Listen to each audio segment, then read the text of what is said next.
तो प्यारे विद्यार्थियों नमस्कार, स्वागत है आप सबका एक और नए वीडियो में। प्यारे विद्यार्थियों, आज हम यहाँ पर देखने वाले हैं अर्धवार्षिक परीक्षा 2024-25 के लिए कक्षा 12वीं का हिंदी विषय का पूरा क्वेश्चन पेपर और इसका पूरा सॉल्यूशन। तो देखिएगा, अर्धवार्षिक परीक्षा कक्षा 12वीं का हिंदी विषय का क्वेश्चन पेपर आपसे परीक्षा में कुछ इस प्रकार का पूछा जाएगा। आप सब लोग यहाँ से इस क्वेश्चन पेपर को अच्छे प्रकार से देखकर और समझकर जाइएगा, जिससे कि आपको ये पूरा का पूरा क्वेश्चन पेपर अच्छे प्रकार से समझ में आ सके। तो टोटली इस प्रकार के क्वेश्चंस आपसे परीक्षाओं के पेपर में पूछे जाएंगे। आपके पेपर के लिए आपको 3 घंटे का समय दिया जाएगा और पूर्णांक होगा आपका 80 अंकों का। तो यहाँ से आप सब लोग इस क्वेश्चन पेपर को देख लें और अच्छे से पूरा का पूरा समझ भी लें। तो देखिएगा, इस प्रकार का पूरा पेपर होगा और जब भी आप लोग पेपर को हल करने लगे उसके पहले आप सब लोग एक बार इन निर्देशों को जरूर पढ़ लेना, क्योंकि इससे आपको ये समझ में आ जाता है कि इस पेपर को किस प्रकार से हल करना है और कितना लिखने पर आपको कितना अंक दिया जाएगा। देखिएगा, आगे बढ़ते हैं, समझते हैं आपके पूरे पेपर को। तो देखिएगा, पेपर को जिस प्रकार का परीक्षाओं में आपसे पूछा जाएगा, देख सकते हो, सही विकल्प चुनकर लिखिए। अब चलो समझते हैं कि सही विकल्पों को चुनकर आपको किस प्रकार से लिखना है। टोटली A to Z सभी के सभी क्वेश्चंस और उनके आंसर आज हम यहाँ पर देखेंगे। तो देखो, पहला क्वेश्चन, अतीत में दबे पांव रचना किस रूप में लिखी गई? तो देखो, यात्रा, वृतांत और रेखा चित्र के रूप में इसको लिखा गया। उसके बाद में अगला क्वेश्चन पढ़ते हैं, अब मुस्कुराएंगे हम पंक्ति में हम हैं। तो देखो, इसका राइट आंसर आपका आ जाएगा दर्शक। उसके बाद में चलो अगला क्वेश्चन देखते हैं, कहानी का पहला तत्व किसे माना जाता है? तो देखिएगा, कहानी का पहला तत्व होता कथानक। तो यहाँ से क्या लिख लोगे? कथानक। उसके बाद में जूझ उपन्यास मूलतः किस भाषा में लिखा गया? तो देखिएगा, जूझ जो उपन्यास है ना, मूलतः कौन सी भाषा में लिखा गया? यहाँ से आप लोग देख लीजिएगा, मराठी भाषा में इसको लिखा गया। उसके बाद में चलो अगला क्वेश्चन पढ़ते हैं, दूध कहो अवधूत कहो किसकी पंक्तियाँ हैं? तो देखिएगा, ये जो पंक्तियाँ ना, ये तुलसीदास जी की पंक्तियाँ है। किसकी? तुलसीदास जी की। तो यहाँ से आपको तुलसीदास लिख लेना है। उसके बाद में चलो अगला क्वेश्चन, टीवी पर प्रसारित खबरों में सबसे महत्वपूर्ण है। तो देखिएगा, टीवी पर प्रसारित खबरों में सबसे महत्वपूर्ण क्या है?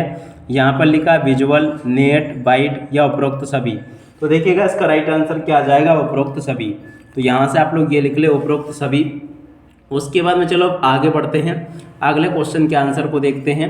देखो, प्रश्न नंबर 2 में आपसे रिक्त स्थानों में पूर्ति पूछी जाएगी। तो चलो हम एक एक करके रिक्त स्थान पूर्ति को समझते हैं।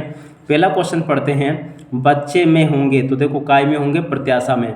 उसके बाद में चलो अगला क्वेश्चन, जिन छंदों में मात्राओं की गणना की जाती है वे छंद है। तो देखो, कैसे छंद है? मात्रिक छंद।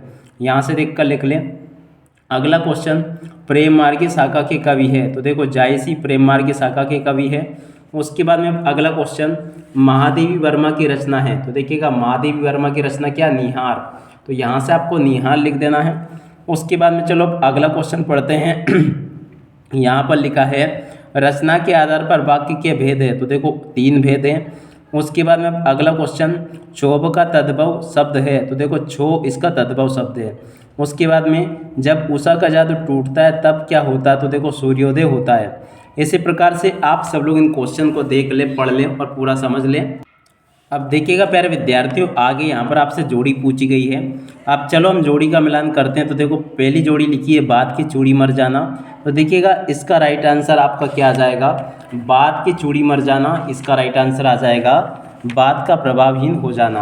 अब इसके बाद में अगला क्वेश्चन देखते हैं, क्या लिखा है? आरोह अवरोह। तो देखो, इसका राइट आंसर आ जाएगा स्वर को भावानुसार या कम ज़्यादा करना। उसके बाद में महाकाव्य की सर्गोपद्य रचना से, ड्रेसिंग गाउन की जोड़ी उपहार से और संचारी भावों की संख्या की 33 से। ठीक है, इस प्रकार से आप लोग जोड़ी का मिलान कर लें। और इधर जो पूछा गया है, जैसे कि रस के अंग, तो देखिएगा रस के अंग कितने होते हैं? 33 होते हैं। ठीक है ना। तो देखो, इसकी जोड़ी आपको इस प्रकार से, रस के अंग 4 होते हैं, सॉरी, ठीक है ना। तो रस के अंग कितने हो जाएंगे आपके? 4। तो इस प्रकार से आप लोग जोड़ी का मिलान पूरा कर लें। अब इसके बाद में इधर आगे बढ़ते हैं कि आगे आपके पेपर में क्या पूछे जाएंगे। तो देखो, आगे आपके पेपर में पूछे जाएंगे एक शब्द या फिर एक वाक्य में उत्तर। अब चलो समझते हैं कि एक वाक्य या फिर एक शब्द में उत्तर किस प्रकार से पूछे गए हैं। पहला क्वेश्चन, किशोरों की टोली पानी दे मैया कहकर किस सेना के आने की सूचना देती है? तो देखो, इंद्र सेना के आने की सूचना देती है। शब्दों किसने कितने प्रकार के होते हैं? तो देखो, 3 प्रकार के होते हैं। अपना उल्लू सीधा करना मुहावरे का क्या अर्थ है? तो देखो, अपना काम निकालना। चौपाई छंद में कितनी मात्राएं होती है? तो देखो, 16 मात्राएं होती है।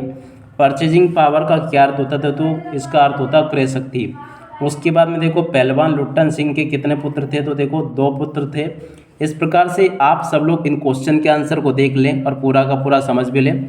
उसके बाद में देखो अब यहाँ पर आपसे सत्य असत्य पूछे गए हैं, तो चलो हम सत्य असत्य को समझते हैं। तो पहला क्वेश्चन, प्रिया बहुत बातूनी है में बातूनी शब्द क्रिया विशेषण है, तो देखो असत्य हो जाएगा। भक्तिन के आ जाने से महादेवी वर्मा अधिक देहाती हो गई, तो ये भी आपका सत्य हो जाएगा। कहानी का नाटक रूपांतरण असंभव है, तो देखो ये आपका असत्य होगा। उसके बाद में दत्ताजी राव गांव के जमींदार थे, तो देखो ये भी सत्य है। गद्य साहित्य की विधाओं को 4 वर्गों में बांटा गया, ये भी सत्य है। ज्ञान मार्ग की शाखा के कवि जायसी है, तो देखो ये आपका असत्य हो जाएगा। इस प्रकार से आप सब लोग इसको देख लें और पूरा समझ भी लें। अब इसके बाद में यहाँ से इन क्वेश्चन को देख लें। जहाँ पर दाना रहते हैं वही नादान भी होते, कवि ने ऐसा क्यों कहा। भक्तिन के चरित्र की विशेषताएं, विशेषण किसे कहते हैं, कोई 2 विशेषताएं। प्रगतिवादी की 2 विशेषताएं। करुण रस की परिभाषा आपको देनी है। छायावाद के 4 स्तंभों के नाम आपको बताने हैं। और शीतलवाणी में आग होने से क्या अभिप्राय है। संध्या अलंकार की परिभाषा और सूर्योदय से पहले आकाश में क्या क्या परिवर्तन होते हैं। सवैया छंद की परिभाषा आपको देनी है। अखबार, रेडियो, टीवी और इंटरनेट में मुख्य अंतर आपको बताने हैं। डेडलाइन किसे कहते हैं। बाजार जाते समय किन किन बातों का ध्यान रखना चाहिए। निबंध किसे कहते हैं, ये भी आपको बताना है। अब इसके बाद में हम इधर आ जाते हैं, इन क्वेश्चन को देखते हैं। तो देखो यहाँ से इन क्वेश्चन को समझ लें, जैसे कि कहानी और उपन्यास में 2 अंतर, नाटक के तत्व। उसके बाद में देखो प्रश्न नंबर 16, 17, 18 इस प्रकार से क्वेश्चन पूछे गए हैं। प्रश्न नंबर 19 पूछा गया है, इसको भी आप लोग देख लें। और 19 के बाद में देखिएगा आप आगे ये 20वां क्वेश्चन दिया गया है। तो इस प्रकार से पूरा पेपर आपको परीक्षाओं में देखने को मिलेगा, जैसा कि आपको मैं यहाँ से बता रहा हूँ। तो आप सब लोग इस पेपर को अच्छे से कंप्लीट कर लीजिएगा, बिल्कुल टोटली A to Z जिस प्रकार का क्वेश्चन पेपर मैंने यहाँ से आपको बताया, इसी प्रकार के क्वेश्चंस आपसे पेपर में परीक्षाओं में पूछे जाएंगे। प्रश्न नंबर 22 ये दिया गया है, इसको भी देख ले। और 23वां क्वेश्चन ये लिखा है। तो टोटली A to Z सभी के सभी क्वेश्चंस आज मैंने यहाँ से आपको बता दिए हैं। तो आप सब लोग इनको इस प्रकार से कंप्लीट कर लीजिएगा, जैसा कि मैंने आपको बताया। A to Z प्रश्न आपके पेपर में परीक्षाओं में इसी प्रकार से पूछे जाएंगे, जिस प्रकार के कि मैंने यहाँ से आपको बताया। तो आप सब लोग इनको देख लें और पूरा का पूरा इस क्वेश्चन पेपर को आप लोग अच्छे से समझ लीजिएगा। टोटली बिल्कुल इसी प्रकार के क्वेश्चंस आपसे परीक्षाओं में पूछे जाने वाले हैं, जिस प्रकार के क्वेश्चंस मैंने यहाँ से आपको बताए हैं। और प्यारे विद्यार्थियों, अगर आपको अपने समस्त विषय के वीडियो देखने हो तो वीडियो का डिस्क्रिप्शन बॉक्स में लिंक दे रखी है, उसके ऊपर क्लिक करके आप लोग देख लीजिएगा। वहाँ पर मैंने आप सभी के लिए समस्त विषय के वीडियो उपलब्ध करवा दिए हैं। आप देखिएगा प्यारे विद्यार्थियों। इसी के साथ साथ में अगर आपने अभी तक हमारे YouTube चैनल को सब्सक्राइब नहीं किया हो तो प्लीज़ चैनल को सब्सक्राइब जरूर कर लीजिएगा। अब इसी के साथ में इस वीडियो को यहीं पर पूरा करते हैं। नमस्कार, जय हिंद, जय भारत।